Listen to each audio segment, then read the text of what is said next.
Assalamualaikum warahmatullahi wabarakatuh. Innal hamdalillah nahmaduhu wa nasta'inuhu wa nastahdihi wa nastaghfiruh wa na'udzu billahi min shururi anfusina wa min sayyiati a'malina.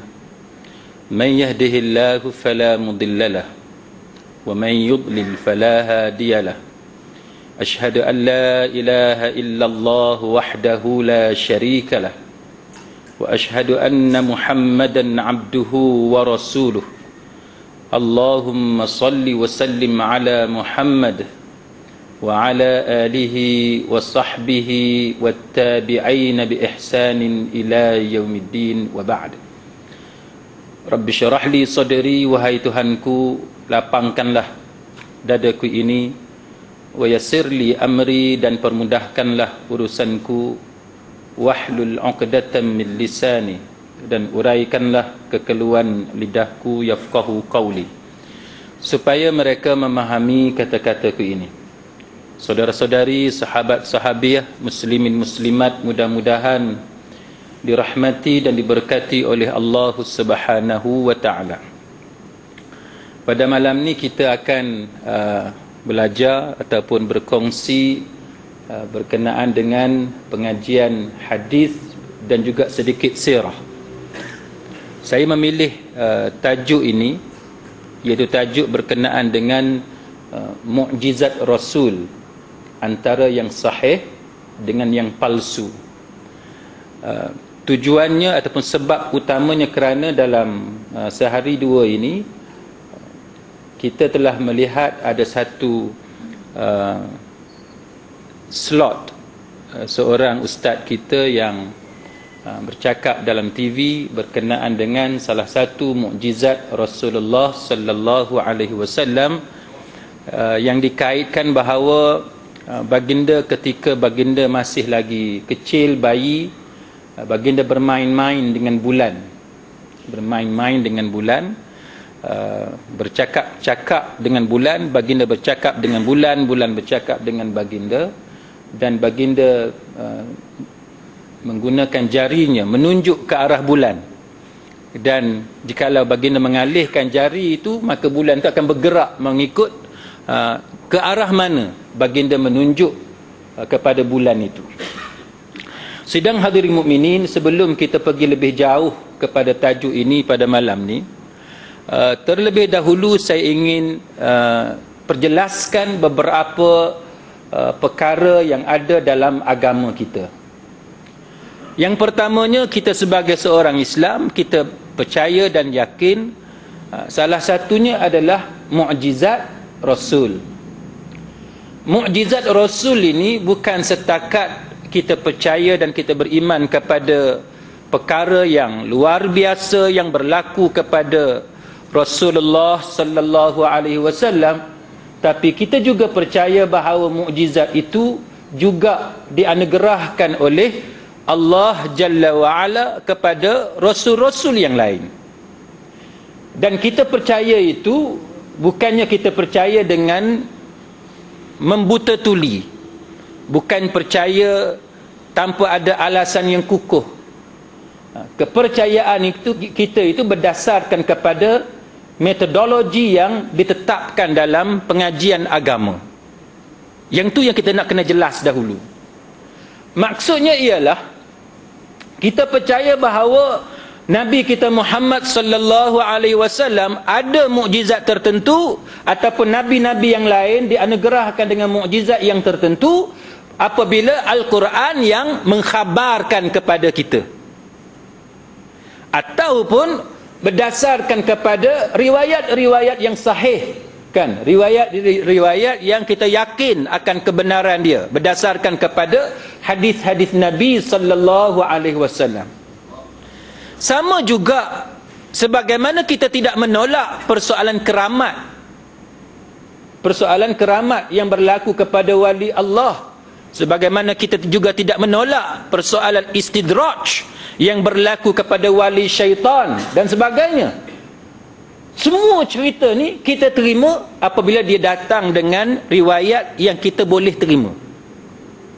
Tetapi jikalau sesuatu kisah berkenaan dengan mukjizat Nabi, berkenaan dengan perkara-perkara yang berlaku kepada Nabi, walaupun kisah itu mengangkat darjat Nabi, walaupun kisah itu memuji Nabi, tetapi jikalau kisah itu didatangkan dengan cara yang menyalahi ilmu hadis, maksudnya ialah ianya direka ataupun ada perkara-perkara yang dipertikaikan oleh para ulama, maka kita tidak boleh menerima kisah berkenaan ataupun riwayat berkenaan. Antara puncanya kerana kita tidak mahu berbohong di atas nama Nabi sallallahu alaihi wasallam. Bukan bermakna kita menafikan kelebihan yang ada kepada Nabi, tetapi kelebihan yang ada pada Nabi mesti disabitkan dengan nas. Itu adalah manhaj yang kita gunakan. Selain daripada itu, muslimin muslimat sekalian, kita juga tidak mahu apa yang pernah berlaku kepada umat yang terdahulu, yang mana diceritakan dalam Al-Quran, dalam hadis-hadis Nabi yang lain, kesilapan-kesilapan yang mereka lakukan itu, tiba-tiba kita tidak jadikan itu sebagai sempadan. Itu kita tak mahu. Kita nak semua kisah yang Allah Ta'ala cerita kepada kita, yang Nabi sampaikan kepada kita, kederhakaan mereka, sifat mereka yang melampaui batas dalam agama dan sebagainya, kita ambil pengajaran. Contoh apa dia, tuan-tuan? Contohnya bagaimana umat yang dahulu, daripada orang-orang saleh yang meninggal dunia pada zaman Nabi Nuh, kan? Mereka memuji, daripada pujian itu bertukar menjadi pujaan, daripada pujaan itu bertukar menjadi kepada mereka melukis gambar-gambar mereka, melukis gambar-gambar para wali Allah, orang-orang saleh ini. Kemudian dengan berlalunya masa yang panjang, kemudian akhirnya mereka membina patung-patung mereka. Bila kita membaca kisah-kisah ini, para mufassirun termasuk Imam Ibn Katsir sendiri menyatakan bahawa proses ni dia bukan berlaku setahun dua. Dia berlaku dengan jangka masa yang begitu panjang.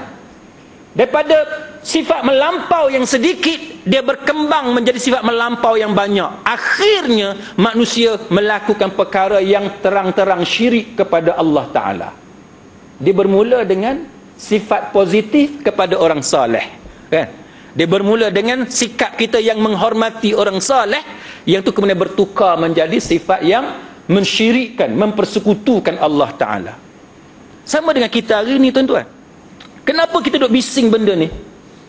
Bukan kerana kita menafikan kelebihan yang ada pada Nabi, tapi kita tidak mahu apa yang dilakukan oleh orang-orang Kristian kepada Nabi mereka, yakni kepada Isa alaihissalam, berlaku kepada orang kita. Oh ustaz, takkan kot. Tu ayat yang biasa dengar. Ayat yang kita biasa dengar. Oh ustaz, takkan kot. Itu ayat yang kita biasa dengar. Tuan-tuan, ayat yang itulah yang berlaku kepada manusia zaman dulu. Takkan kot daripada orang soleh tiba-tiba nak syirikkan Allah Ta'ala dengan orang soleh. Memanglah takkan kot. Tapi yang takkan kot itulah yang kemudiannya berlaku, yang Allah Ta'ala cerita dalam Al-Quran. Benda yang ni lah, tuan-tuan sekalian, yang kita kata takkan kot itulah yang sedang berlaku kepada kita sekarang. Muslimin muslimat sekalian, pernahkah kita bayangkan benda yang yang bukan saja pernah, tapi sedang berlaku kepada orang Kristian, hari ini sedang berlaku kepada orang Islam? Kita mengatakan bahawa orang Kristian sesat, kufur kepada Allah, mensyirikkan Allah Ta'ala dengan Jesus. Tapi kita hari ini, tuan-tuan, walaupun belum 100% macam orang Kristian, tapi dah banyak persamaan dengan apa yang dilakukan oleh orang Kristian. Bukti apa dia? Tuan-tuan mesti nak bukti, kan? Bukti apa dia? Tuan-tuan, yang kita duduk bising madad ya Rasulullah tu apa dia? Bukankah itu ungkapan minta tolong dengan Nabi? Minta tolong dengan Nabi. Bila kita kata ungkapan ini ungkapan yang boleh menyebabkan syirik di sisi Allah Ta'ala, dia kata apa salahnya, dia kata. Kita pun pening juga, apa salah pula. Dia kata, ni ustaz yang cakap ni, tuan-tuan. Kalau orang kampung, saya tak adalah nak bising sangat. Ni ustaz yang kata. Dia kata, boleh tak kita minta tolong dengan orang hidup? Boleh tak minta tolong dengan orang hidup? Boleh kan? Yang hanggut 2 orang je. Tuan-tuan pergi minta tolong dengan doktor, minta tolong dengan cikgu, minta tolong dengan pengulu, dengan JKK, minta tolong dengan ahli politik. Dia kata, kenapa kalau dengan orang hidup kita boleh minta tolong, tiba-tiba dengan orang mati tak boleh minta tolong? Saya pun tepuk dahi, tuan-tuan. Macam mana dia punya logik ni? Dia kata, kalau dengan orang hidup kita boleh minta tolong, tidak syirik. Dia kata, macam tu juga minta tolong dengan orang mati. Saya dah fikir, tuan-tuan, ustaz ni dia ada masalah apa sebenarnya? Dia boleh buat bandingan antara orang hidup dengan orang mati. Saya pun heran juga, kok lah orang dekat Bertam ni kalau pergi minta tolong dengan orang mati boleh tolong. Ada orang mati boleh tolong? Orang hidup betul lah, orang hidup boleh tolong kita. Kan? Itu pun kita masih ada reservation kan? Kita tolong tu, minta tolong dengan orang tu hanya sebab musabab. Yang sebenarnya, hakikat sebenarnya yang tolong kita adalah, yang membolehkan kita dapat pertolongan itu adalah Allah Jalla wa'ala. Orang yang kita pergi itu hanya sebab musabab. Tapi kita tak nafi, memang ada orang yang yakin bahawa orang itulah segala-galanya sampai tahap dia sanggup langgar hukum hakam Allah Ta'ala. Muslimin muslimat sekalian, hari ni kita tengok dalam YouTube pun banyak tuan-tuan boleh tengok, tidak terhad di rantau kita ni, malah di benua lain pun orang-orang Islam dah perangai macam ni, yang pergi bukan setakat minta tolong dengan Nabi, malah pergi minta tolong dengan kubur yang mereka kata sebagai wali. Dulu, bukan saja dulu, sekarang pun kita duk kata orang Kristian sesat sebab dia telah mensyirikkan Allah Ta'ala dengan Jesus. Minta ampun dengan siapa? Dengan Jesus. Mengadu dengan siapa? Mengadu dengan Jesus. Itulah kesalahan yang dilakukan oleh orang-orang Kristian. Hari ini orang kita telah mensyirikkan Allah Ta'ala dengan Nabi kita sendiri, dengan wali-wali Allah, dengan orang-orang saleh yang mana Quran duk cerita. Itulah yang kita duk ulang sekarang. Muslimin muslimat sekalian, orang kita dia pandai jawab. Dia kata, ustaz, yang duk buat benda-benda ni ustaz juga, takkan dia tak tahu? Payah tuan-tuan. Ni kalau kita jawab kasar kan, dia kata kita kasar pula. Nak cerita, dalam Quran kan dah sebut dah pasal yang riwayat pasal Bal'am bin Ba'ura. Sama ada tuan-tuan terima riwayat itu tak apalah, tapi yang kata kisah orang saleh kan, orang yang alim. Setengah riwayat panggil Bal'am dan riwayat Israiliyat dan sebagainya.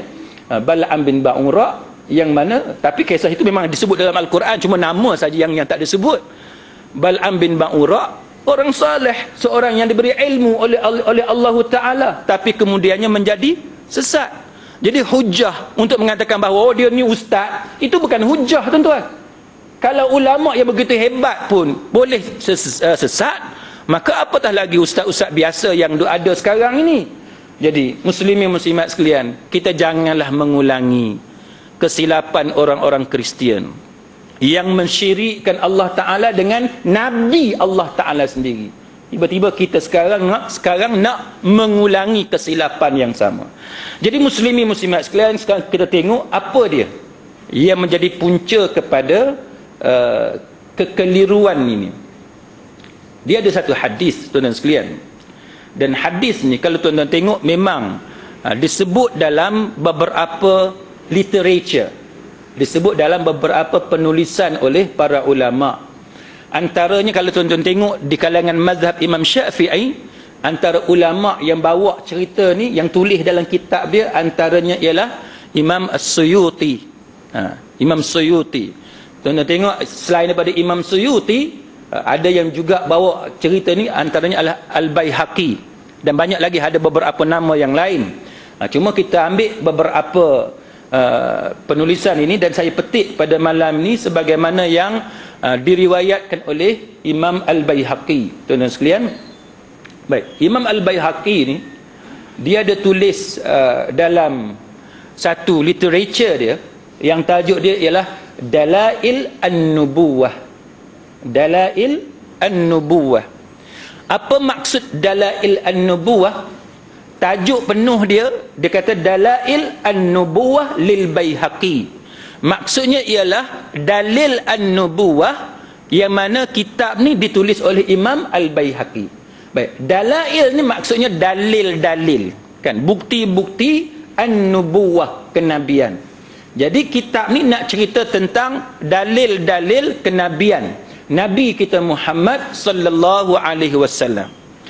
Bila tuan-tuan dapat kitab macam ni, tak kiralah kitab macam ni ke ataupun macam tulisan Imam Ibn Kathir Al-Bidayah wan Nihayah ke, ataupun tuan-tuan jumpa tarikh Dimashq ke, sejarah Damsyik ke, tuan-tuan jumpa apa-apa pun, tuan-tuan kena ingat satu benda yang biasa orang kita cuai. Yang biasa orang kita cuai. Apa dia? Bila tuan-tuan beli satu buku ataupun tuan-tuan dapat satu buku, antara benda yang saya boleh kata wajib bagi tuan-tuan baca ialah pendahuluan. Pendahuluan, penutup, itu antaranya. Sebab apa? Sebab kita nak tahu manhaj yang dia pakai dalam kitab dia nak bawa kita ke arah mana. Kalau tuan-tuan menulis tesis PhD, kalau tuan-tuan menulis tesis PhD, buat penyelidikan PhD, antara perkara yang supervisor kita akan bagi tumpuan, selain daripada dia semak semua kerja kita tu, chapter 1, chapter 2, chapter 3, apa semua tu dia check semua tu, antara benda yang sangat ditekankan ialah yang dia akan check banyak kali ialah pendahuluan kita tu. Macam mana kita introduce kerja-kerja kita selama ni, dan kemudian dia akan tengok conclusion kita tu macam mana. Itu cara kita baca buku, cara kita tengok penulisan ilmiah dan seumpama dengannya. Maka setiap kitab tu dia ada cara dia. Ada kitab yang dia dah tapih siap-siap, dia bagi kat tuan-tuan ni, kita panggil spoon feed dia. Spoon feed maknanya tuan-tuan nganga mulut telan je, tuan-tuan tak payah buat apa-apa dah, kan, sebab dia dah tapih siap dah. Tapi ada buku, ada penulisan yang cara dia ialah hak mana dia yang dia ada, dia bubuh semua, dia bentangkan kepada kita untuk kita nilai sendiri, untuk kita cek kemudiannya. Jadi benda-benda yang macam ni kita kena tahu. Kita tak boleh bila kita dapat satu benda, kita terima bulat-bulat benda tu. Satu lagi yang tuan-tuan perlu tahu ialah, bila tuan-tuan tengok para ulama zaman dulu pun, hatta sekarang pun, tak pernah ada ulama yang terima 100% benda yang Tok Guru sebut dekat dia. Sebab tu setiap ulama dia ada pendapat dia sendiri, walaupun mungkin sebahagian besar pendapat dia menyamai Tok Guru dia. Tetapi tidak ada ulama yang 100% ikut Tok Guru dia, tak ada. Sebab tu Imam Syafi'i, walaupun dia belajar daripada Imam Malik, tapi dia ada mazhab dia sendiri. Sebab tu Imam Nawawi, walaupun dia Tok Guru dia adalah Imam Syafi'i, tapi dia ada pendapat dia sendiri. Sebab tu Al-Buwaiti dan sebagainya, Al-Muzani dan lain-lain, murid kepada Imam Syafi'i. Walaupun mereka murid kepada Imam Syafi'i, tapi pendapat yang mereka keluarkan bukan 100% ikut Imam Syafi'i. Samalah kita, tuan-tuan sekalian, bila kita mengaji benda-benda macam ni, sebelum kita nak ambil benda tu, nak nakal, nak bagi tahu dekat orang, apatah lagi kita seorang ustaz, kita selebriti, kita nak share benda tu dalam TV dan sebagainya, kena hati-hatilah. Kena hati-hati. Baik, muslimin muslimat sekalian, hadis ni saya ambil daripada Al-Abbas. Hadis ni, siapa yang riwayat hadis ni? Hadis ni Anil Abbas ibni Abdul Muttalib. Hadis ni Al-Abbas. Al-Abbas ni pak saudara Nabi, dan dia ni, muslimin muslimat sekalian, dia adalah usia dia 3 tahun lebih tua daripada Rasulullah sallallahu alaihi wasallam. Makna kalau bahasa kita sekarang ni, mereka lebih kurang sebaya. Lebih kurang sebaya, sebab tua dia 3 tahun je. Tua sikit kan? Al-Abbas dia kata apa? Dia kata qultu ya Rasulullah. Dia kata apa? Dia kata dia kata wahai Rasulullah, da'ani ila dukhuli fi dinika amaratun linubuwatik. Dia kata, Dia kata, kalau bahasa kita lah, dia kata benda yang menyebabkan aku ni tertarik nak masuk agama engkau ni, yang jadi menyebabkan aku masuk agama engkau ni, dia kata sebab dia kata aku duk tengok tanda-tanda nubuwah, tanda-tanda kenabian yang ada pada engkau. Sebab tu kitab ni, kitab Baihaqi ni tuan-tuan, tajuk dia Dalail An-Nubuwah, kan? Dalil-dalil kenabian. Jadi dia masukkan hadis ni. Dia masukkan hadis ni. Hadis ni cerita bahawa Al-Abbas kata bahawa antara benda yang menyebabkan dia tertarik hati nak masuk Islam ni sebab dia tengok pada Nabi ni ada amarah, ada amaratun, ada alamah, kan? Ada bayyinah, ada bukti-bukti, ada keterangan yang menunjukkan Nabi ni seorang Nabi. Baik. Ra'aituka, apa yang dia nampak? Dia nak cerita ni. Ra'aituka, dia kata aku nampak engkau, dia kata fil mahdi, dalam buayan. Dalam buayan, cradle, kan? Dalam buayan, dia nampak Nabi dalam buayan. Tunaril qamara wa tushiru ilaihi bi usbu'ika. Dia kata bahawa aku tengok engkau ni dalam buayan. Al-Abbas kata. Tuan-tuan, kalau tuan-tuan orang Bandar Putra Betan yang orang cerdik belaka, tuan-tuan boleh rasa pelik lah. Kan? Tuan-tuan boleh rasa pelik lah. Tapi tak tahulah tuan-tuan perasan ke tak? Kan? Dia kata, ra'aituka fil mahdi, aku nampak engkau dalam buayan. Baik. Bila dia kata nampak dalam buayan, kita akan cerita lepas ni. Apa yang pelik? Tunaril qamara, dia kata Nabi ni duk bermain dengan bulan.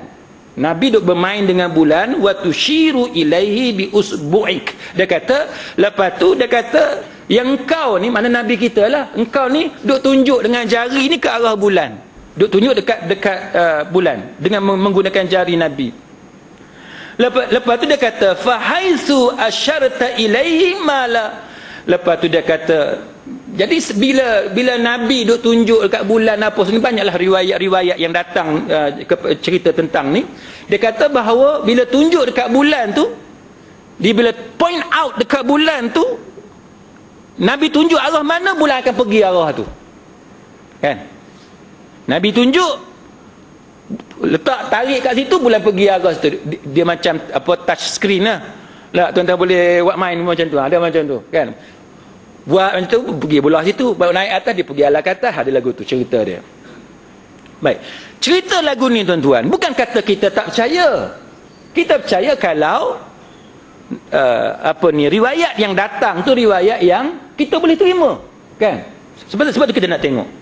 Qala, dia kata, qala, siapa yang qala ni? Nabi pula jawab. Nabi respon kepada apa yang Al-Abbas kata dekat dia. Bila Al-Abbas kata Nabi duk main dengan bulan apa semua ni, Nabi duk tunjuk bulan arah tu arah ni apa semua, lalu Nabi pun kata kepada Al-Abbas, dia kata inni kuntu uhaddisuhu wa yuhaddisuni. Dia kata masa tu, dia kata aku bercakap dengan bulan dan bulan bercakap dengan aku. Itu respon Nabi kalau ikut hadis ni lah, kan? Itu respon Nabi. Nabi kata aku bercakap dengan bulan, bulan bercakap dengan aku. Makna percakapan tu dua hala. Percakapan dua hala. Sebab bercakap ni dia ada sehala. Kadang-kadang kita je yang bercakap dengan dia, dia tak bercakap dengan kita. Tapi Nabi bagi tahu, kalau ikut hadis ni, Nabi bagi tahu aku bercakap dengan bulan, bulan bercakap dengan aku. Wa yulhini anil buka. Hadis ni kata, riwayat ni kata wa yulhini anil buka. Bulan ni dia tak biarkan Nabi menangis. Mana duduk dalam buaya, kalau nak menangis pun bulan tak akan pujuk Nabi apa semualah. Baik. Jadi muslimin muslimat sekalian, sekarang timbul soalan. Ustaz yang cakap ni dia ambil hadis ni dekat mana? Itu soalan dia. Dia ambil hadis ni dekat mana? Sebab apa tuan-tuan sekalian? Sebabnya kalau hadis ni dia ambil daripada kitab Dalail An-Nubuwah lil Baihaqi, dalam kitab Dalail Al-Nubuwah lil Baihaqi ni, Imam Baihaqi sebut kat bawah, dekat ujung hadis tu. Mana Imam Baihaqi dia tak bawa hadis tu saja-saja, tapi dia bawa hadis tu kat bawah, dia cerita hadis tu macam mana. Imam Baihaqi dekat bawah tu dia kata tafarrada bihi hadzal Halabi bi isnadihi. Maknanya salah seorang perawi hadis ni yang nama dia Al-Halabi, dia bersendirian dalam membawa hadis ni. Dia bersendirian, seorang-seorang dia. Wa huwa majhul. Dan dia ni majhul. Majhul ni maknanya tu kita tak kenal dia ni dari segi keadilan dia macam mana, dari segi dhabit dia, ingatan, hafalan dia apa semua, kita tak tahu dia ni macam mana. Itu maksud majhul. Maka muslimin muslimat sekalian, bila Imam Baihaqi dia kata tafarrada bihi hadzal Halabi bi isnadi, soalan sekarang ni, lepas tu dia sambung pula wa huwa majhul, kita nak bawa ke cerita ni? Tu soalan dia. Kita nak bawa ke? Sedangkan kalau hadis dhaif pun, kita nak bawa hadis dhaif pun tuan-tuan sekalian, bila kita bawa hadis dhaif, kita diajar supaya beradab dengan Nabi. Diajar supaya beradab dengan Nabi. Macam mana beradab dengan Nabi? Beretika dengan Nabi? Bersopan santun dengan Nabi? Caranya ialah bila kita bawa hadis dhaif, hak eloknya kita kata diriwayatkan bahawa Nabi kata macam ni. Mana kita ada lapik, kita kata diriwayatkan. Mana kita tak pasti Nabi cakap, tapi kita lapik dengan letak diriwayatkan. Pasal apa? Sebab kita takut kalau kita ni dengan tak sengaja kita berbohong atas nama Nabi. Nabi tak kata, tiba-tiba kita kata. Itu cara adab kita bila kita nak bawa hadis yang dhaif, yang lemah. Bukan kata tak boleh bawa, boleh bawa, tapi kena ada adab dia dan kena cerita. Hadis ni dia lemah. Para ulama petikai hadis ni. Nak bawa boleh, tapi kena cerita kecacatan atau masalah yang ada dalam hadis tadi supaya dia tak menjadi pegangan di kalangan masyarakat dengan cara yang tak betul. Nak pegang boleh, tapi kena pegang dengan cara yang betul. Jadi muslimin muslimat sekalian, sekarang kita tengok hadis ni. Muslimin muslimat sekalian, antara kritikan yang dikenakan kepada hadis ni, termasuk kalau kita nak tengok muslimin muslimat sekalian, Albani apa semua, mereka ada bawa beberapa perkara yang boleh kita tengok. Antaranya muslimin muslimat sekalian, antaranya ialah kalau kita tengok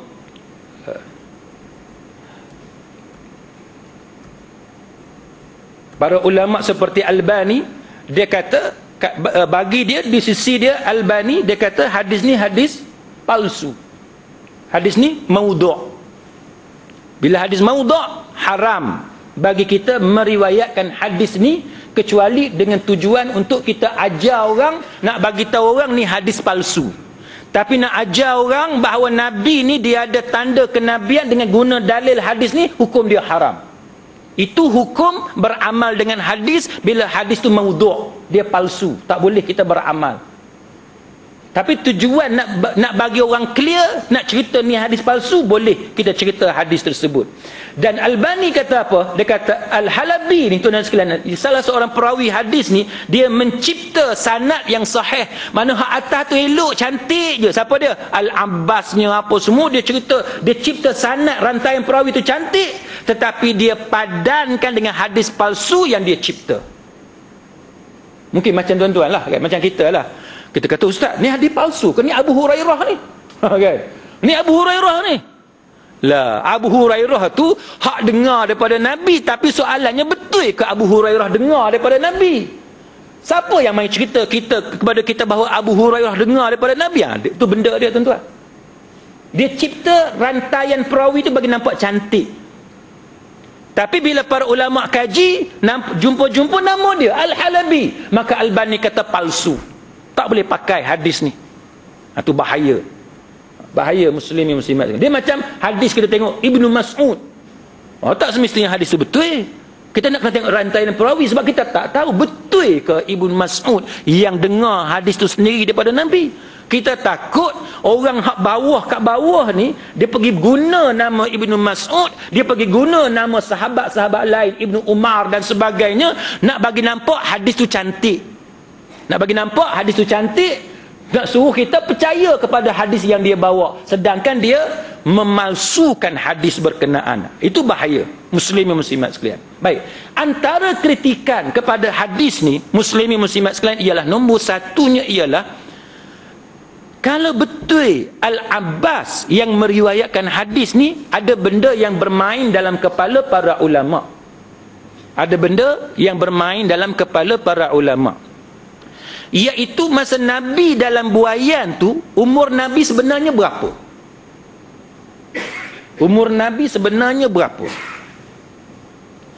Kalau Nabi 2 tahun, bermakna Al-Abbas 5 tahun. Maka mungkin, ada kemungkinan Al-Abbas ingat. Kalau Nabi masa tu setahun, kan setahun, maka Al-Abbas masa tu 4 tahun. Ada kemungkinan dia ingat, ada kemungkinan dia tak ingat. Ataupun Nabi masa tu berapa bulan. Ini antara benda yang dibahaskan oleh para ulama, nak terima ke tidak hadis yang macam ni. Sebab beza dia orang 3 tahun je. Maknanya Al-Abbas masa tu kecil sangat.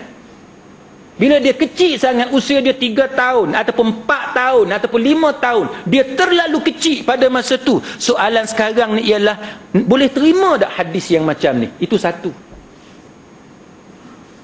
Selain daripada masalah perawi tadi, yang masalah perawi Al-Halabi tadi, memang para ulama dah hukum dah macam tu. Tapi selain daripada masalah Al-Halabi, perawi tadi, selain daripada tu, para ulama nak tengok benda-benda lain, antaranya usia mereka 2 orang tu. Kemudian Al-Abbas ni, muslimin muslimat sekalian, dianya masuk Islam bila? Dia masuk Islam bila? Kalau dia kata dalam hadis ni, tuan-tuan sekalian, yang kita baca tadi, disebut dengan jelas, dia kata, da'ani ila dukhuli fi dinika amaratun li nubuwatik. Maknanya dia dah tengok tanda-tanda kenabian Nabi ni. Dia dah tengok dah. Bila dia tengok, kalau Nabi usia 2 tahun, dia dah usia 5 tahun, betul tak? Kalau Nabi usia setahun, dia berusia 4 tahun. Soalan sekarang ni, bila dia masuk Islam? Para ulama yang mengkritik hadis ni kata, kalaulah betul dia kata, Al-Abbas kata bahawa dia dah nampak kenabian Nabi ni masa kecil lagi, masa dalam buaian lagi, boleh duk alih-alih bulan lagu tu, pasal apa Al-Abbas tidak menjadi orang yang pertama masuk Islam? Kan? Dia dah nampak awal lagi, patut dialah orang yang pertama masuk Islam. Kalau tuan-tuan akan jawab macam mana? Bagi orang hak sokong hadis ni pula, kan? Bagi orang yang sokong hadis ni pula, dia jawab apa? Dia kata, walaupun Al-Abbas tak masuk Islam, tapi hati Al-Abbas lembut dengan Islam. Lagu tu pula dia jawab. Nak terima ke mana tu? Baik. Bila dia masuk Islam, tuan-tuan sekalian, dia masuk Islam dekat-dekat dengan pembukaan kota Mekah. Yang kata Al-Abbas ni, dekat-dekat dengan pembukaan kota Mekah. Tapi ada satu benda yang tak logik, tuan-tuan. Yang tak logik. Apa dia yang tak logik? Al-Abbas ni, tuan-tuan, pembukaan kota Mekah bila dah lama kan, tapi sebelum tu berlaku perang Badar, kan? Sebelum tu berlaku perang Badar. Perang Badar adalah perang pertama dalam sejarah Islam. Untuk pengetahuan tuan-tuan, dalam peperangan Badar Al-Kubra, Al-Abbas ditangkap. Sebab apa Al-Abbas ditangkap? Sebab masa tu dia belum masuk Islam. Kenapa dia ditangkap? Kerana dia menjadi tentera musyrikin. Jadi para ulama ni bila dia kaji tuan-tuan sekalian, dia kata tak logik. Bagaimana Al-Abbas kata bahawa dia yang menyebabkan dia tertarik nak masuk Islam kerana dia dah melihat tanda-tanda kenabian. Tiba-tiba bila dia dah besar, dia dah dewasa tuan-tuan sekalian, dia boleh lawan Nabi dalam peperangan Badar Al-Kubra. Perang ni tuan-tuan, apa makna perang? Perang ni bukan bertumbuk. Perang ni makna bunuh. Kita jumpa musuh kita, kita bunuh dia. Itu makna perang. Dan kita nak tengok musuh kita tu mati. Dalam kes ni tuan-tuan, bila Al-Abbas menjadi tentera musyrikin Mekah, bila dia lawan dengan tentera Islam, apa maksud dia? Maksud dia, dia ingin melihat Rasulullah sallallahu alaihi wasallam mati dalam peperangan Badar Al-Kubra. Jadi itu antara kekeliruan yang menyebabkan para ulama tolak hadis ni. Sebab benda tu tak logik, tuan-tuan sekalian. Dan isteri dia, tuan-tuan, isteri Al-Abbas dah masuk Islam 20 tahun mendahului Al-Abbas. Isteri dia sendiri. Mana awal-awal lagi masuk Islam, isteri dia. Jadi itu antara benda yang menyebabkan para ulama tengok tak logik cerita ni. Selain daripada cerita masalah perawi tadi. Jadi muslimin muslimat, sebab tu kalau kita tengok benda-benda yang macam ni, kita berharap supaya ustaz-ustaz kita kalau dia nak bawa hadis Nabi, kalau ada cerita pelik tu, tengok Ustaz, cerita tu macam mana, kan? Tengok Ustaz. Memanglah ustaz ni, dia kalau boleh, dia nak bawa setiap kali kuliah ada semua cerita pelik. Betul tak? Semua cerita pasal apa? Oh, ustaz tu bagus, aku tak pernah dengar cerita ni. Kan? Bagi kita, ustaz-ustaz tu hebat lah. Kalau ustaz tu duduk cerita benda sama je, yang ni aku tahu dah. Tak? Yang ni tahu dah. Jadi ustaz-ustaz ni, dia kalau boleh, dia nak bawa cerita yang baru, sentiasa yang baru. Tapi kadang-kadang kita tak sengaja, ataupun kita mungkin sengaja, kita abaikan aspek kesahihan cerita yang dinisbahkan, yang disandarkan kepada Nabi sallallahu alaihi wasallam. Kalau tuan-tuan tengok komen seperti selain daripada Albani, tuan-tuan sekalian, kalau kita tengok komen para ulama yang lain, seperti contohnya Az-Zahabi, muslimin muslimat sekalian, Az-Zahabi dia mengkritik ulama yang ambil riwayat daripada Al-Halabi ni. Ya, Az-Zahabi mengkritik, menunjukkan kepada kita bahawa memang Al-Halabi ni telah pun dikenali sebagai seorang yang bermasalah. Hadis-hadis dia batil, sebagaimana Abu Hatim, tuan-tuan sekalian, dia bagi komen. Abu Hatim bagi komen, dan anak kepada Abu Hatim ni, dia bawa riwayat pendapat ayah dia Abu Hatim. Bila anak dia tanya kepada Abu Hatim pendapat dia tentang Al-Halabi, dia kata apa? Ayah dia kata, aku tidak mengenali dia, mana dia majhul, hadis-hadis dia batil, kesemuanya tidak ada usul, la aslalahu, dia kata, dan ini menunjukkan bahawa dia seorang pendusta. Ini disebut oleh Az-Zahabi dan juga Imam Ibn Hajar. Maknanya benda-benda macam ni tuan-tuan, bila kita tengok, kita sanggup ke menisbahkan satu kisah dengan Nabi kita sallallahu alaihi wasallam, sedangkan orang yang bawa cerita tu, orang yang dikritik hebat oleh para ulama, bukan kritikan biasa, tapi kritikan sebagai pendusta dan menciptakan hadis-hadis palsu, ambil sanad yang cantik gabung dengan hadis yang palsu untuk mengelirukan manusia. Ini satu benda yang sangat serius. Baik, selain daripada kisah ni, saya nak ambil peluang pada malam ni, muslimin muslimat sekalian, selain daripada cerita ni, ada juga cerita-cerita yang lain yang orang selalu duk kait dengan Nabi sallallahu alaihi wasallam. Antaranya, orang selalu cerita, ada cerita-cerita yang mengatakan bahawa Nabi kita Muhammad sallallahu alaihi wasallam, tubuh dia tu bercahaya. Tubuh dia bercahaya. Dan sebagaimana yang kita sebut tadi, kita bukan nak kata bahawa Nabi tidak ada kelebihan. Kita percaya bahawa Nabi ada kelebihan, tetapi syarat dia dengan nas yang kukuh, bukan nas yang direka. Sekarang bila ada orang kata bahawa Nabi ni badan dia, tubuh dia bercahaya, kita nak tahu betul tak cerita tu. Muslimin muslimat sekalian, antara kisah yang kita boleh pinjam tengok, bahawa betul tak Nabi ni tubuh dia bercahaya. Antaranya kisah Nabi SAW semayang. Nabi semayang satu malam tu dia dengan Aisyah radhiyallahu anha. Kisah ni kalau tuan-tuan belajar fiqh muqaran, perbandingan antara mazhab Syafi'i dengan mazhab lain, masalah bersentuh kulit suami isteri, laki perempuan ni batal ke tak batal air semayang, kisah ni memang sangat popular lah. Tuan-tuan dah biasa, mesti biasa dengar dah kisah ni. Baik, untuk pengetahuan tuan-tuan, bagi siapa-siapa yang mungkin tak pernah dengar kisah ni, malam tu tuan-tuan, Aisyah radhiyallahu anha dia berbaring depan Nabi waktu malam. Baik, dia berbaring dengan Nabi pada waktu malam. Dan dia kata apa tuan-tuan sekalian? Dia kata bahawa aku tidur depan Nabi dan kedua kaki aku berada pada kiblat Nabi. Kaki Aisyah radhiyallahu anha, bila Aisyah baring, kaki dia tu merentangi depan kiblat Nabi, mana tempat yang Nabi menghadap kiblat lah.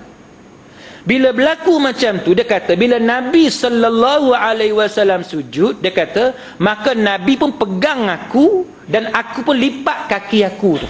Maknanya dia lipat, dia alih kaki dia, Aisyah alih kaki dia bila Nabi pegang kaki dia tu. Baik, bila Nabi berdiri, bangun berdiri balik, qiyam balik, apa yang berlaku? Aisyah kata aku betulkan balik, luruskan balik kaki aku. Aisyah kata. Dan Aisyah kata dalam hadis ni, dia kata pada masa tu rumah-rumah belum ada lampu. Dia nak cerita apa tuan-tuan? Dia nak cerita gelap, kan? Tak nampak. Jadi bila semayang apa semua dalam rumah yang tak ada lampu tuan-tuan, gelap lah, tak nampak. Aisyah nak cerita macam tu. Dan itu yang digunakan dalil oleh Imam Syafi'i untuk mengatakan bahawa kita tak tahu cerita ni Nabi pegang kaki Aisyah tu pegang berlapik ke tak berlapik. Itu hujah di sisi Imam Syafi'i. Tapi tak apalah, yang tu bukan isu kita malam ni. Yang kita nak ceritanya ialah ulasan daripada Imam Nawawi rahimahullahu ta'ala. Imam Nawawi kata apa tentang hadis ni? Dia kata bila Aisyah kata waktu tu rumah-rumah belum ada lampu, dia nak bagi tahu bahawa kalaulah, ni Imam Nawawi kata, kalaulah rumah masa tu ada lampu, sudah tentu aku lipat kaki aku supaya bila Nabi sujud, Nabi tak perlu pegang kaki aku tu. Maknanya Aisyah tak tahu kaki dia tu duduk kat mana, kan? Bila Nabi semayang, dia pun duduk baring gelap gelita. Dia bukan macam zaman kita sekarang. Kita kata, ustaz, rumah saya kalau tutup lampu nampak lah. Memang nampak dah. Hang buka lampu pos buka lampu pos memanglah nampak. Oh, ustaz, lampu pos semua tutup. Memanglah lampu pos tutup, lampu jalan tu buka. Tuan tak kena bayang zaman kita sekarang ni macam zaman Nabi. Lampu tak ada. Bukan lampu rumah je tak ada, lampu jalan pun tak ada, lampu bangunan pun tak ada. Kita ni dengan lampu bangunan, lampu kedainya, lampu jalan, lampu traffic light, lampu kereta, semua ada. Walaupun kita tutup lampu rumah kita, tapi masih cerah. Pasal lampu dekat luar sana, lampu terang benderang. Jadi zaman Nabi dulu lampu langsung tak ada. Maka pada masa itu dia gelap gelita. Jadi Imam Nawawi kata, dia seolah-olah dia nak bagi tahu kalau ada lampu, aku takkan letak kaki aku depan kiblat. Tapi sebab aku tak nampak, aku tak tahu kiblat Nabi arah mana, jadi baru aku tahu bahawa tempat kaki aku tu tempat Nabi nak sujud. Jadi muslimin muslimat sekalian, dia kata bahawa hadis ni menunjukkan apa tuan-tuan? Hadis ni menafikan dakwaan siapa-siapa yang kata mukjizat Nabi salah satu daripadanya ialah tubuh Nabi bercahaya. Kalau tubuh Nabi bercahaya, rumah Nabi cerah. Tuan-tuan tak percaya, tuan-tuan try malam ni. Tak, buh lampu kat tubuh. Seolah-olah tubuh kita ada lampu lah. Tutup lampu semua, cerah tak rumah? Cerah lah, pasal ada lampu. Dah hang kata tubuh Nabi bercahaya, maknanya kalau tak ada pelita, tak ada lilin, tak ada api dekat rumah Nabi, Aisyah nak cerita buat apa yang rumah dia gelap. Tapi Aisyah dalam hadis ni, Aisyah cerita rumah dia gelap sampai tak nampak Nabi semayang nak sujud dekat mana, tak nampak. Ini menafikan dakwaan orang yang kata tubuh Nabi bercahaya. Ni. Sebab tu kita ni, muslimin muslimat sekalian, sekali lagi saya nak tekankan, bukan kita nak nafi yang Nabi ni tidak ada kelebihan. Kita akui Nabi ada kelebihan. Tapi bila hang nak kata kelebihan Nabi, bawa dalil. Itu yang kita nak tahu. Bila hang bohong atas nama Nabi, hang bukan dapat pahala dengan menceritakan kelebihan Nabi, tapi hang mendapat dosa. Sebab janji dah apa dia? Maq'adahu minan nar. Tempat dia akan duduk nanti apa dia? Api neraka. Na'udzubillah min zalik. Satu lagi contoh muslimin muslimat sekalian yang orang duk cerita apa dia? Iaitu dia cerita Nabi ni dia nak pergi ke mana-mana mesti ada awan yang akan melindungi Nabi daripada cahaya. Nabi pergi ke mana-mana mesti ada. Tuan-tuan, hak kata mesti ada tu, hak tu yang kita nak tanya. Betul ke? Mesti ada.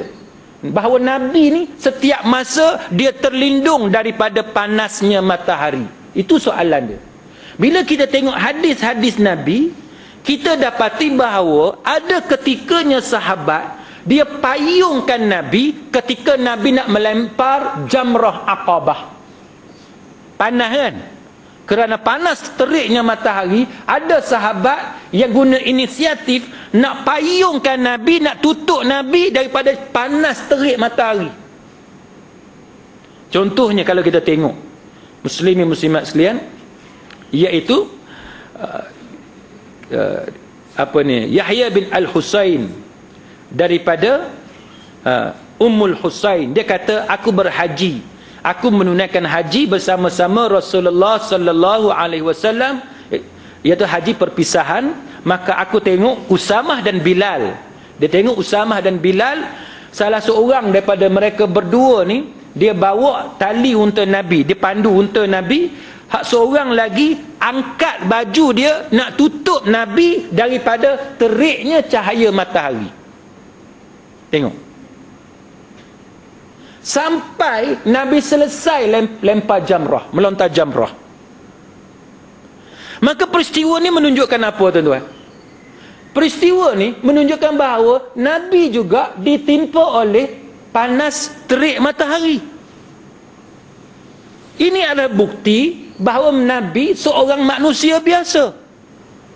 Nabi memang ada keistimewaan, Nabi ada kelebihan. Dari segi tarafnya Nabi tak sama dengan kita, tapi dari segi manusia biasa, Nabi seorang manusia biasa. Kecuali apa-apa kelebihan yang diberikan oleh Allah Ta'ala kepada Nabi sallallahu alaihi wasallam.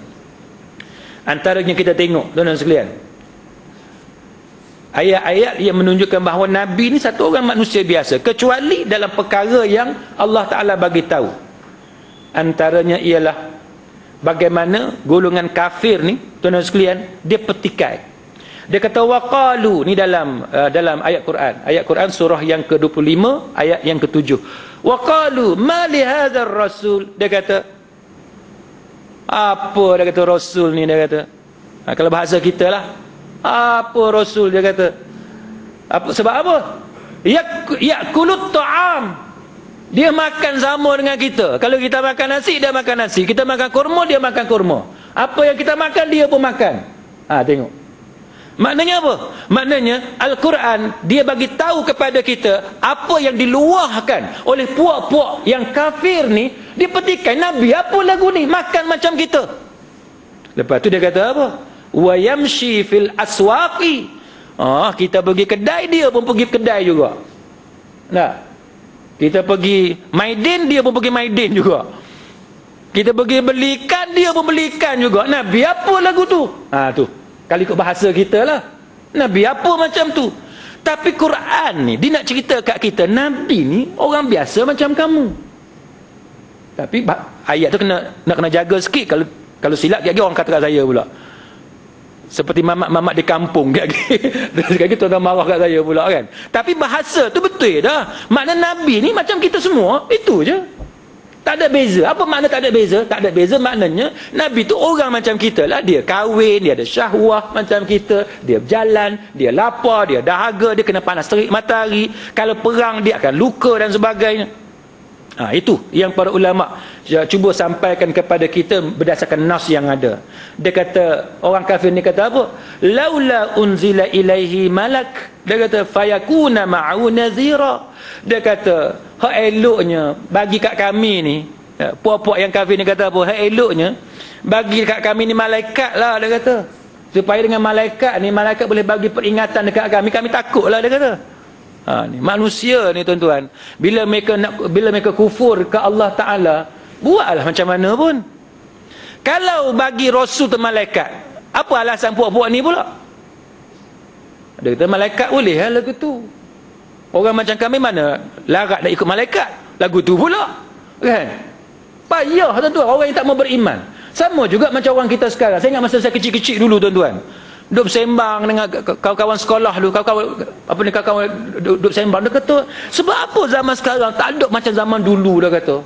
Macam zaman Nabi Nuh, banjir biar tenggelam semua, senang, dia kata, bagi insaf sikit.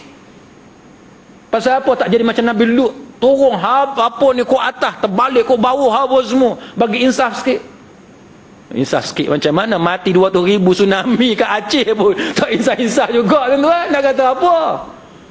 Manusia ni dia akan cari je alasan untuk tidak mengikuti ajaran Rasul. Dia mungkin insaf sehari dua, lepas tu dia kembali kufur kepada Allah. Dia benda ni tuan-tuan, dia tak tunggu kepada azab Allah. Bagi orang yang beriman, dia akan tengok semua benda ni menjadi iktibar untuk dia. Dan dalil bahawa Nabi ni manusia biasa, muslimin muslimat sekalian, ialah, tuan-tuan ingat tak masa kita belajar sirah Ar-Rahiqul Maktum, kan Nabi masa perang Khandaq, bukan perang Khandaq, Khaybar, dalam peristiwa Khaybar, kan Nabi diberi makan apa, kambing, kan diberi makan kambing. Perempuan Yahudi ni kan dia bagi kambing dekat Nabi. Dalam satu riwayat kata sahabat Nabi yang duduk dengan Nabi masa tu, masa makan kambing tu, tak sampai 10 orang. Tak sampai 10 orang. Nabi ambil kambing makan, sahabat lain pun ambil makan. Sahabat tu mati, Nabi tak mati. Sebab apa? Diberitahu oleh malaikat bahawa kambing tu ada racun. Dibuang balik. Nabi berhenti daripada makan. Maka di sini para ulama dia buat kesimpulan apa? Para ulama dia buat kesimpulan bahawa ini adalah bukti Nabi seorang manusia biasa. Sebab apa? Sebab daripada awal Nabi tak tahu. Nabi tak tahu daging tu ada racun. Sehinggalah bila Nabi buh dalam mulut, dah buh dalam mulut, racun tu dah masuk, barulah diluahkan balik. Sebab diberitahu oleh Jibril alaihissalam. Maknanya kalau Jibril tak bagi tahu, Nabi akan telan. Dan memang Nabi dah masuk dah sebahagian daripada racun itu yang membawa kepada kewafatan Nabi SAW 3 tahun selepas itu. Tuan-tuan boleh tengok ulasan ni dalam Syekh Al-Mubarakfuri dalam Ar-Rahiqul Maktum. Jadi sebab tu muslimin muslimat sekalian, ini adalah bukti bahawa Nabi tak tahu nasib dia. Kalau Nabi tahu nasib dia, Nabi tak akan makan kambing tu.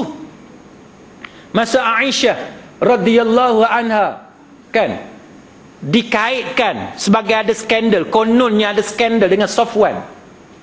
Apa yang berlaku? Nabi sedih tak tuan-tuan? Nabi sedih. Nabi tak tahu dah nak buat apa tuan-tuan. Sedih sangat. Sehinggalah datang wahyu yang membersihkan Aisyah radhiyallahu anha. Tapi sebelum datang wahyu tu, Nabi dah minta pandangan sahabat-sahabat dah. Kalau kita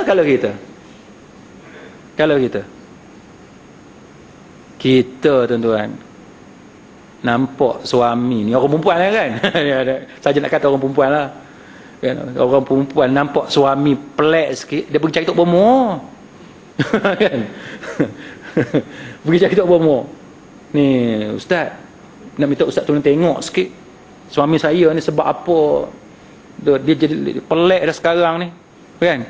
Dulu pukul 5, pukul 6 balik dah terjengar dah dekat rumah, kan? Nampak dah muka tu. Sekarang ni pukul 10 tak balik lagi, 11 tak balik, kadang-kadang pukul 12 baru balik. Tok Roma pun dia bawa lah ayak ke apa, dia kata, oh, kalau tengok dalam ayak ni berat ni, kata. Berat lah ni, dia kata. Kita pun dengar kata berat tu. Pasal apa Ustaz? Pasal apa Ustaz? Pasal apa? Oh, dia dah terlanjur teruk sangat, jauh sangat pi dah. Dah pi jauh sangat dah ni. Pasal apa? Puan ada kenal ke dengan mana-mana apa ni kerani dia ke, orang Indonesia ke apa semua? Oh, ada saya duk tengok mesej dan telefon ni, saya tak tahu siapa tapi macam orang Indonesia. Lepas tu dia pun jawab, dia kata, nampak dah ayak ni macam Indonesia, dia kata.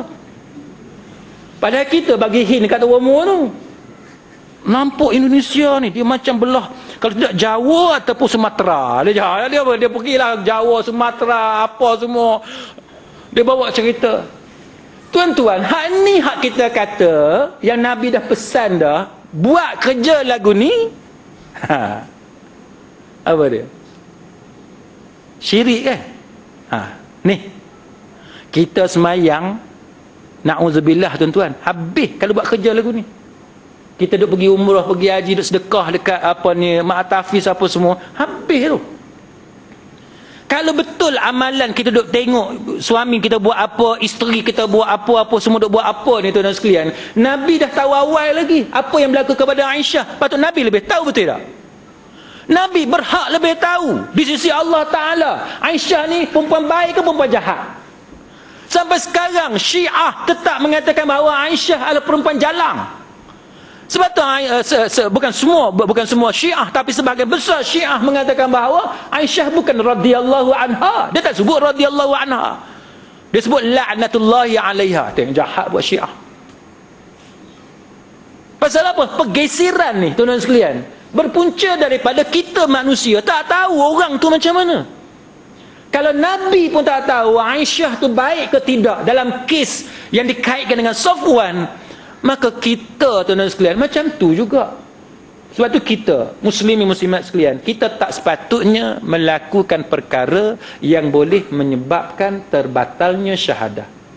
Baik, maka sebab tu saya nak ulang kepada muslimin muslimat sekalian, bahawa kita bukanlah menafikan kelebihan yang ada kepada Nabi. Tak, kita tak nafi kelebihan yang ada kepada Nabi. Tetapi setiap benda yang kita nak sandarkan kepada Nabi, yang kita nak nisbahkan kepada Nabi, yang kita nak kata Nabi cakap atau Nabi buat macam ni, atau ini benda yang berlaku pada Nabi, sebelum kita buat lagu tu, sebelum kita sandarkan kepada Nabi, tolong cek sat. Ambil masa, tolong perhati sekejap. Apatah lagi kalau kita seorang pendakwah masuk dalam TV siarkan benda tu. Lebih lagi kena cek, sebab haram hukumnya menyebar luaskan hadis-hadis palsu kecuali kita terangkan akan kepalsuan dia. Sama dengan hadis yang lain, hadis-hadis yang bermasalah, termasuk hadis dhaif. Kita nak cerita hadis dhaif boleh, tapi terangkan masalah yang ada pada hadis tu supaya tidak menimbulkan masalah di kemudian hari. Jadi muslimin muslimat sekalian, saya berhenti setakat itu, kecuali kalau tuan-tuan ada sebarang soalan. Kalau tak ada, kita berhenti setakat ni. Ada? Kalau tak ada, mudah-mudahan Allah Subhanahu Wa Taala memberikan pahala sebaik-baiknya kepada kita semua dan menjadikan kita sebagai hamba Allah Ta'ala yang saleh. Amin ya rabbal alamin. Wallahu a'lam. Aqulu qawli hadha wa astaghfirullahal azim li wa lakum. Wassalamu alaikum warahmatullahi wabarakatuh.